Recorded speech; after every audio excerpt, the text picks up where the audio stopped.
Good evening. Before I will choose a number of judges, I would like to greet to all of the people of Lakban who wishing us a happy fiesta in the honor of the patron Saint San Roque.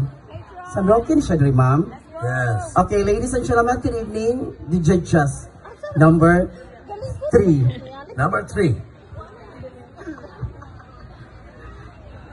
Okay, kani siya kanang butang nato nga practical Hala?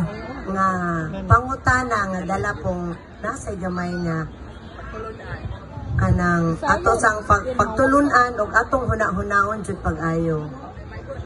Pananglitan, ikaw mamatay ugma.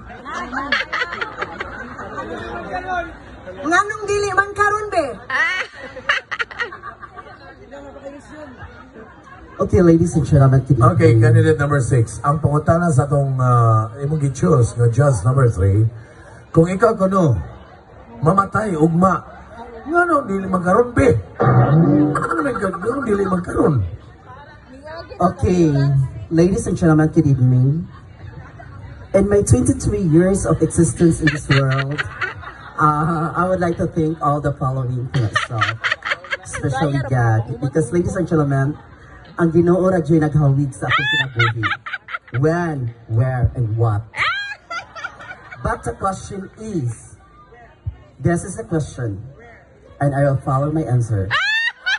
Kung mamatay ko, ugma, ngano mang di karon. If I will die tomorrow, why not now? Yeah. Because ladies and gentlemen, good evening. There is a lot of mission in this world to carry ourselves.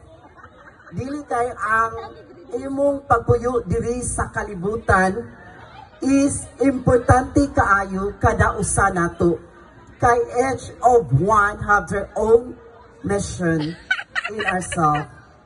Especially nga karon dili ko mamatay karon pero kung ugma kay ngano maray na sa kudis lukbon. Bahala, iguli na po, mabanggaan po ugma. Buyag, palayo lang. Asan video na kayo bawo sa itong kinapuhi.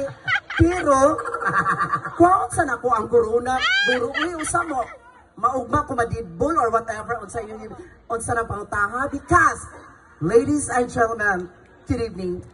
For God to love the world, He gives best as only Son. Because, God only knows sa atong pagpuyo diri sa kalibutan. Wa damha, wa po damha kung madisgrasya mo karon and it's your time. Because, ladies and gentlemen, it's our time to shine. Happy Fiesta and good evening. Thank you very much. Candidate number 6.